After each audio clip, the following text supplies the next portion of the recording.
Hi, I'm Max and I'm going to show you how to turn this load of old junk into a beautiful planter that you can sow with wildflowers. Now this is probably one of the most bonkers designs I've ever come up with, but there is a theory behind it. It's not just craziness. It's based on Alice in Wonderland. I think wildflowers going into the space in your back garden, it's all about creating a magical, wonderful environment. And what better way than the Alice in Wonderland theme, and it's so topical right now. Now when I think of Alice in Wonderland, the one thing that really springs to mind is that clock, the alarm clock. It was just so fun and so energetic.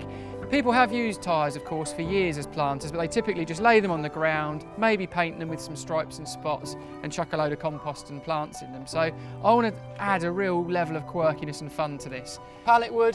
It's one of my favourite things in the world. It's free, readily available, it's lovely to work with, but you could use an offcut of MDF or plywood or anything, but just a strip of wood and then 2 old broken plant pots. What do you do with a broken plant pot? They always get binned, so let's try and reuse them. Various nuts and bolts, bit of spray paint, some spanners and a drill, and I think we're going to make an incredible planter shaped like an alarm clock from Alice in Wonderland.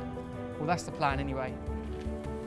The main item I'm going to use for this design is a tyre, partly because I hate seeing them thrown by the wayside. They're always in rivers, they're in ditches, and mechanics actually pay to dispose of these things. The problem being there's lots of metal and wire as well as the rubber, so they're just impossible to recycle. So if we can upcycle them, then it's just brilliant. Yeah, I'm looking forward to seeing the results myself, because so far I've only done this in a doodle and it looked ridiculously brilliant. So fingers crossed it's going to go well. So I've just cut out this piece of 18mm plywood, and that's going to be the backing board for the clock. It needs that to give it some structure and rigidity, and also somewhere for the spindle to come out of for the hands, because obviously it's going to have hands. Slide that under there, and then I'm going to drill 3 holes in the back of the tyre, and then we're going to put the screw all the way through the rubber into the wood. And now hopefully you can screw through the rubber and nicely into the wood. That's great, that's secured that lovely. Now I'm going to fit the gorgeous ball and claw feet. I've got a thing for these. I just think they say British heritage. They're gorgeous. You've got that claw, and I think we're going to spray these up and they're going to be stunning. They always come, or always tend to come, with 1 hole for the fixing into the bottom of your bath. So I'm going to utilise that hole and just use a nice nut and bolt going through the tyre. So all I actually need to do is drill 1 hole. I've got a small pilot drill. I'm going to just go naturally where the groove is anyway. And being careful, because I know there's wire in this tyre.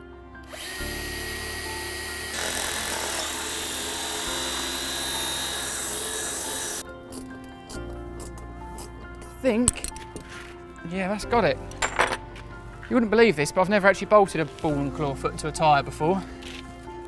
However, a bit fiddly, starting to take shape, isn't it? Starting to look like the feet of that old-fashioned rusty alarm clock. Right, now to put the bells on top. Now to cut these plant pots, if they're not too brittle, you can just use a normal Stanley knife. I'm actually going to do it in this tyre, which looks really bizarre, but it means it's not going to slip away, so it's not going to skid and hurt myself. And then, rather than being a bit haphazard with a blade like that, I always put a couple of fingers on the object I'm working on and just really slowly work it in. And then what I'll probably do is spin this round, spin the plant pot round, rather than moving the knife, because as long as that knife stays still, it's not going to hurt me. That will sit there. Another one the other side. Get it all sprayed up. Cut out the hands. This is going to look bonkers, isn't it? So, in order to fit these bells on the top, all I've done is I've cut some threaded bar, basically long bolts. I've used M8, and I've just drilled some holes again through the tyre, which is nice and simple, using a smaller pilot hole to start. I've just threaded that through, and I'm just doing that up. And what I really want to happen is when I ping them, they've got a little bit of wobble, just like a bell on the top of an alarm clock would. Right, pallet wood, I've said it before, I'll say it again, I love it. It's so easy to work with. I'm gonna, basically, these are gonna be the hands of the clock. That's the center point. I want it to probably come out actually slightly bigger than the diameter of the outside circumference. So, yeah, I think we'll go to about there. This idea is just getting more and more silly, isn't it? I love it. Here we go, 2 of those, hands of the clock. So I've cut these out, these hands, and that's the heart. That's the spade. And I'm sanding them with a bit of manual sandpaper. I've cut them out using a jigsaw actually, just because it's a bit quicker. You could just use a coping saw, do it by hand. Right, so I've cleared the workbench because now it's time for the really fun bit.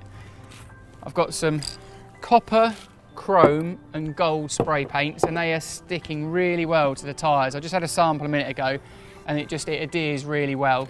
The ball and claw feet, they're going to come up lovely once they're metallic, and then the bells as well. So there's no real rule book when it comes to this. It's just be creative, personalise it and get some of your kind of creative juices, and yeah, just go for it really. I'm going to start with the copper, I think. I'm going to spray the whole thing a base coat of copper, and then probably with the chrome highlight some little accents here and there and make it look quite tarnished, like it's been left out in the garden maybe for a couple of years. Let's see what happens. Do you know what, I'm going to leave it there because I could spend hours doing it. That's actually looking really nice. The way the light's shining in, glistening off those metallic lines, those ball and claw feet look amazing. So the way I'm working this spindle, the central part for the clock mechanism, is I've put a big bolt through a hole in the back piece of wood, and I've just used a nut and bolt and washer on there to fix the red hand. Now for the black hand, another washer. There's a little hole in there already. Either way round. It should slot over there. So the reason I've used a wing nut is if you want to change the time at any point, you can just undo it, tweak the hands, and there we go. That is a bit ridiculous, isn't it? And it's past again. You're not going to find many of these in your mate's gardens, are you? It's certainly unique. It's definitely a one-off. And once we put all the seed in there and they've grown and they're spilling out the front, that is just going to be brilliant. I want one of these in my back garden now.